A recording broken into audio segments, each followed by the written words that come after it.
très souvent dans les personnes que je rencontre, que ce soit dans des conférences ou quand je les rencontre ici, ils ont toujours un peu un lien avec leurs ancêtres qui est assez violent des fois en disant oui mais voilà ils ont fait ça, pourquoi moi je dois subir, donc il y a de la colère, il y a de l'énervement, puis des fois il y en a, ils ont des histoires familiales qui sont complexes, avec évidemment beaucoup de violence, hein. On retrouve évidemment des violences physiques, des violences verbales, des violences psychologiques, et ils se disent mais je peux pas, en fait je peux pas être en lien favorable avec eux, c'est pas possible.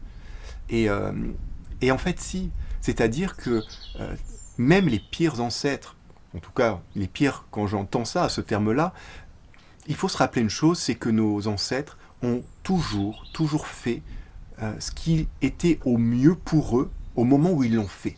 Et c'est important pour nous de comprendre ça en constellation, c'est qu'on ne rentre pas dans le jugement. On ne va jamais juger ni une histoire, ni des ancêtres qui ont fait quelque chose. Par contre, on se dit pourquoi cet ancêtre n'a pas pu faire autrement. Pourquoi il n'a pas pu, dans sa vie, faire autrement que comme ça. Et c'est là où vraiment je trouve c'est fascinant parce que nos ancêtres, quand on arrive à les libérer et à se libérer, deviennent des forces et des ressources pour nous.